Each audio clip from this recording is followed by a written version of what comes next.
What is happening, baby? Welcome back to the Fantasy Football Huddle, presented by the Huddle Chat Sports Network and yours truly, Dallas Clark, also known as Indo is my Nindo. This episode is going to be presented to you by Danklyfe brand and Let's Talk Sports. And speaking of Let's Talk Sports, let's start talking about our fantasy football research. If you missed the last Fantasy Football Huddle, the first Fantasy Football Huddle of the season, go ahead and make sure you check it out. I'll drop the link in the description. However, today we're talking about the main focus of everybody's fantasy football thoughts. As soon as you start thinking fantasy football research, you start thinking about the running back situation. And today we're going to break down my top 12 running backs here on the Huddle Chat Sports Network. We're going to try to fly through them as fast as possible. I know your time is valuable. You got mock drafts to do. You got research to do. And I don't want to waste another second of your time. But I will ask real fast to make sure you already drop down and hit a like button for your boy, because you don't understand how much that helps me out. And subscribe to the channel. Once we hit 100 subscribers, we're giving away all kind of gear here on the Huddle Chat Sports Network. Customized Huddle Chat Sports gear, customized sports gear as well. So make sure you drop a subscription and tell a friend about the Huddle Chat Sports Network, and tell that friend to tell a friend. So before we get started on the top 12 running backs of 2023, the early fantasy football research, I'm going to, of course, have to send you the invite. So if you do partake, now's the time to smoke them. If you got them, fill up your cup, roll something up, and let's get right into the fantasy news.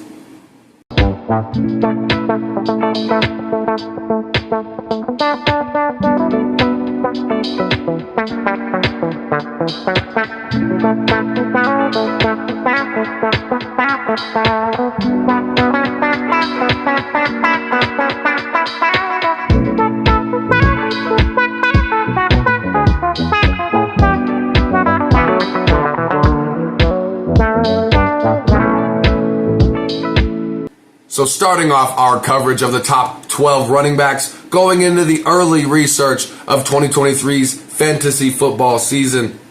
Of course, there's going to be no argument that the first running back has to be Christian McCaffrey. Run CMC, C-Mac, whatever you want to call him. He's a 49er now. And like I said, there's really no other argument for another running back over Christian McCaffrey. The only argument is, do you take him 101 or do you take one of the wide receivers, which we're going to be talking about probably by the time next week comes around. You'll be hearing our wide receiver coverage, and I'll save those. But the only question is going to be one, maybe two wide receivers over Christian McCaffrey, or Christian McCaffrey. That's the running back you're taking, number one. He dominated touches in the most dominant fantasy offense in football last year, and it's going to maintain that same high level of offensive play this season. He has that workhorse role, and the sheer amount of touchdown opportunities that he has now in San Francisco that he didn't have in Carolina, but he was still taking advantage of touchdown opportunity in Carolina somehow with that putrid squad. He scored 13 touchdowns in 14 games with San Francisco and has now been there for a full offseason. So, I mean, you do the math, bruh.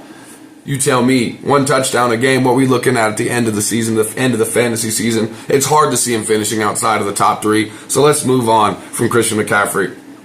The next running back that we're going to be speaking about, and it's kind of it's hard to say them in tiers, like we normally have them in tiers, but we're really not going to be able to do tiers, but you can kind of see where the tier would lie, starting with these next three running backs. Running back number 2 is going to be Saquon Barkley from the New York Giants for me. He's 3 years now removed from that ACL tear, and we were all in on him last year, of course, and he had a fantastic year last year. He did not disappoint. He was number 5 in yards created, number 6 in missed tackles forced, number 3 in breakaway runs.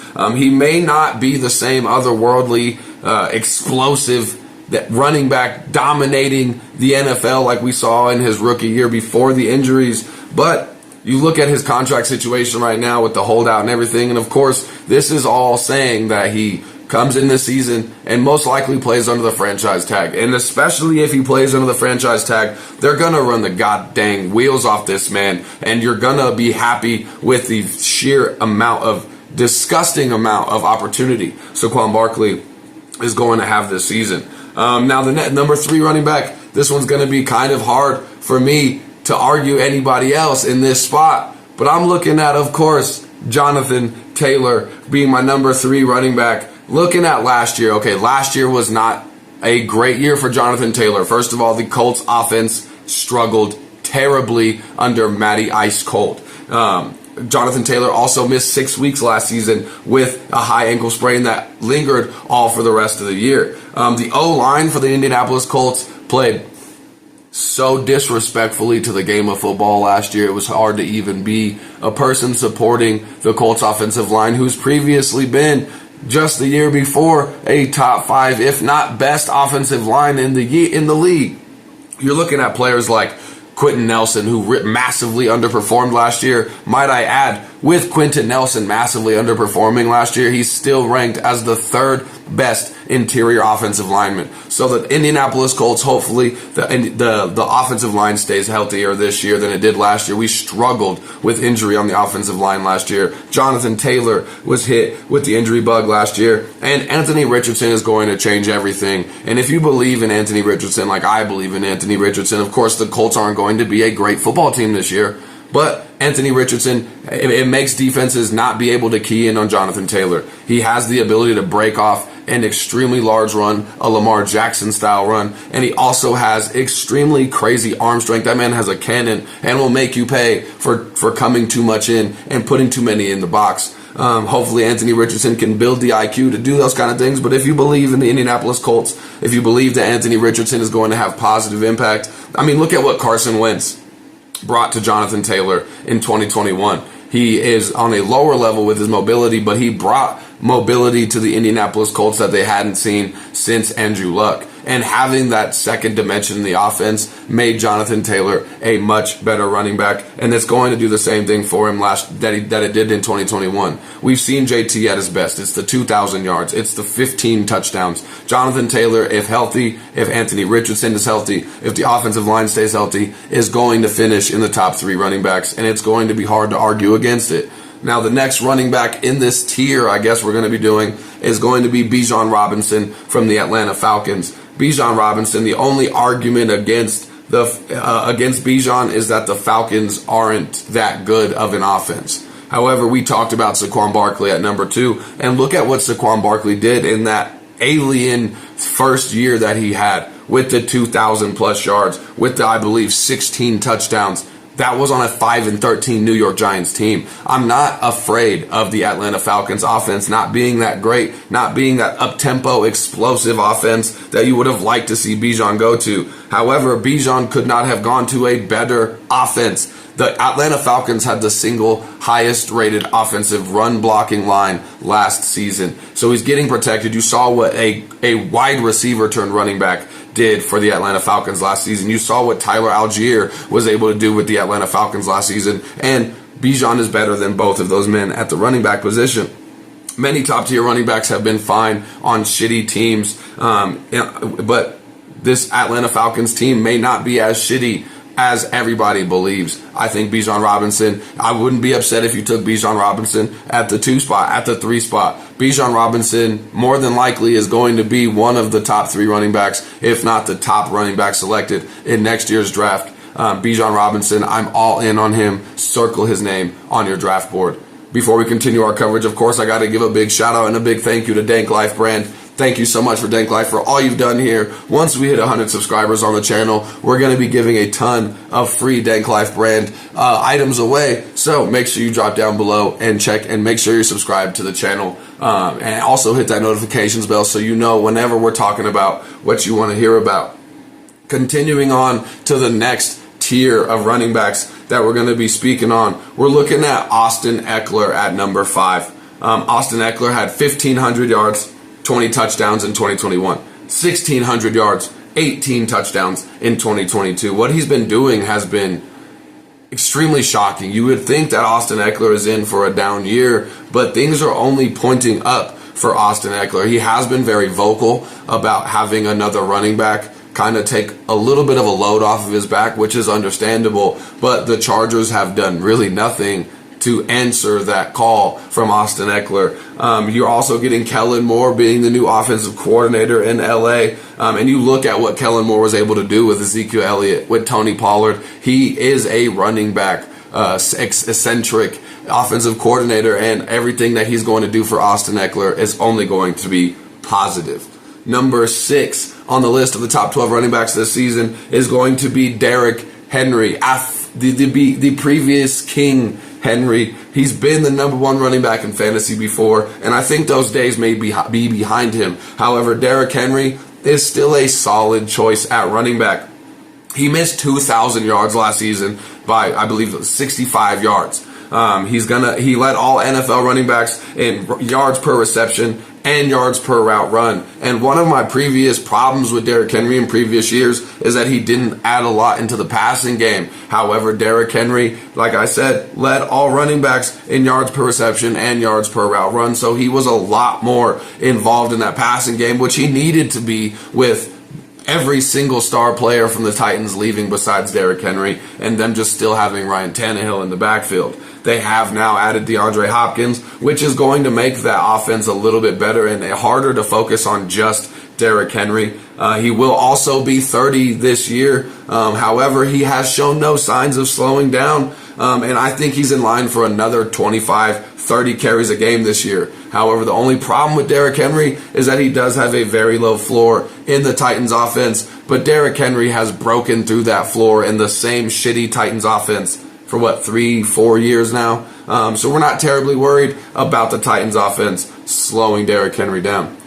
Somebody that's not going to be slowing down is running back number 7 on the list, Tony Pollard from the Dallas Cowboys. I mean, say what you want about Tony Pollard, but they sent Zeke packing for a reason. Zeke may come back still for a lot less money, but I never thought I would see the day. Cowboys fans, Jerry Jones, they loved Ezekiel Elliott. So to see Ezekiel Elliott walk out the door without anybody blinking an eye shows you how much belief they have in Tony Pollard. He's coming off that injury that he suffered late in the season, but it seems that all systems are go for Tony Pollard. It's not going to be something that's going to hamper him in the near future. He finished as running back 7 last season despite playing less than half of the Dallas Cowboys offensive snaps. He's getting behind a top 10 ranked, if not higher, top 5 ranked offensive line in the NFL and the number 1 interior offensive lineman, Zach Martin. Mike McCarthy wants to run the ball. You look at what he's been done in his entire career of coaching, through Aaron Jones and the Packers, through everything he's done. Mike McCarthy's always been a run the damn ball type of coach, and that's my kind of coach. And Tony Pollard is easily the best running back on the roster. Very little competition. Of course, we spoke about Deuce Vaughn in some of our previous episodes, especially the Cowboys episode we just finished. If you haven't seen it, I'll drop a link in the description. But until Zeke comes back, Deuce Vaughn is 5'5", 190 pounds. He's not going to take valuable carries away from Tony Pollard. Tony Pollard is still going to be the lead back in this offense and doesn't have very much competition. It probably will still be a small bit of a committee, with Tony Pollard extremely taking a larger role than most of the other running backs on the roster. Running back number 8 on the list is going to be Breece Hall from the New York Jets. And I know that we typically don't like to go after players a year after an ACL tear, especially with a running back position. However, Breece Hall, when you look at what he did last year, he was on the cusp of greatness last year. He could have been better than Saquon Barkley's rookie season. Breece Hall was really taking off, and that injury hampered him. However, the injury is a clean ACL tear. It's not like what you saw with J.K. Dobbins in the past. It's not like what you're seeing with other players coming in right now that are having those questions where you have to wait for this. Everything went really as well as it could with this injury for Breece Hall, and all systems are go. If he never tore his ACL last season, he probably would be a top 3 running back in fantasy, even above Bijan Robinson. Weeks 3 through 7, when he took over as a starter before his injury, he was averaging 112 total yards per game, 4 targets per game, and nearly a touchdown per contest. Breece Hall may start slow because of the injury, but you will be happy taking Breece Hall, especially weeks 6 through your playoff run. Breece Hall is going to serve you extremely well, and you'll love that you took him. My number 9 running back on my list is probably going to get a little bit higher as my research goes. I'm all in on this player because I was fairly wrong on this man last year. Nick Chubb from the Cleveland Browns.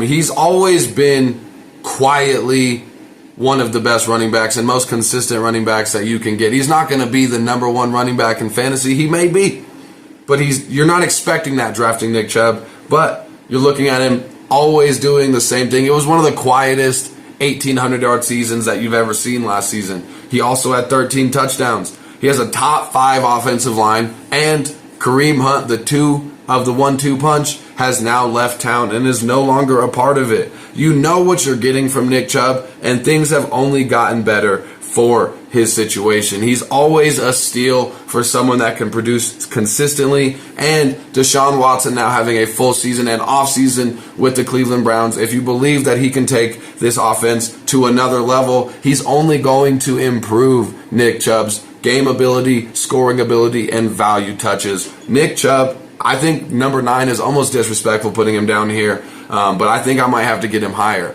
Talking about another it slightly feels disrespectful to put him down here, is Josh Jacobs at number 10. He was last year's number 3 running back and led the league in rushing yards. However, you're looking at his 83.7% opportunity share and saying it's one of the largest in the league, and he's on probably what's going to be one of the most underwhelming offenses in the league. Jimmy G presents a lot of questions for this Raiders offense, and if you believe, just like I believe with Derrick Henry, just like I believe with Bijan, that being on a terrible offense is not going to slow Josh Jacobs down.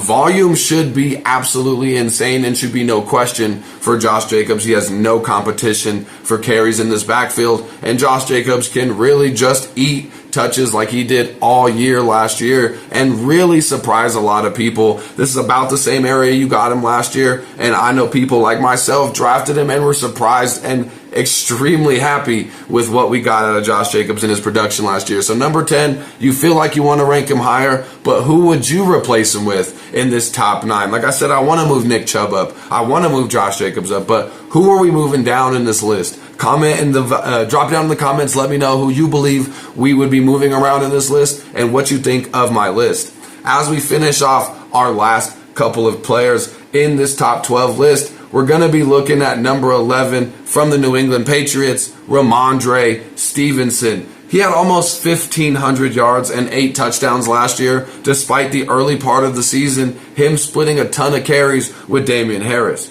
He was just under Austin Ekeler and Christian McCaffrey as far as passing game involvement numbers. So you're loving what he's seeing despite his running back numbers. He's also going to get a ton of catches and a ton of volume out of the backfield as well. The Pats are comfortable using Ramondre Stevenson as a 3-down back, and you saw that a lot later on in the end of the year last year. And there's going to be not much competition at all for him in touches. So his floor is very low and his ceiling could be very high. Ramondre Stevenson is another running back that you will not be disappointed with taking later in the draft.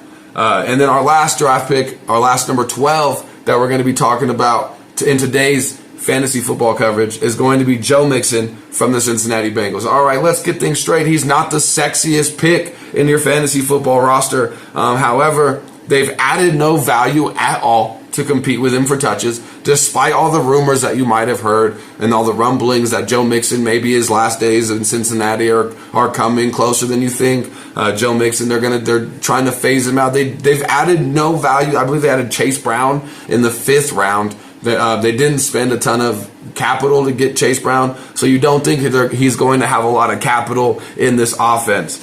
Joe Mixon is going to be on that Cincinnati offense. That was the 7th highest scoring offense last year. He has a lot of value work that you get, and you love getting value that high, especially this late in the rankings of the running backs. Joe Mixon tied Austin Ekeler for the league in end zone targets last year. So you're seeing him not just being involved as a runner in the end zone, but also getting value targets out of the passing game in the end zone as well.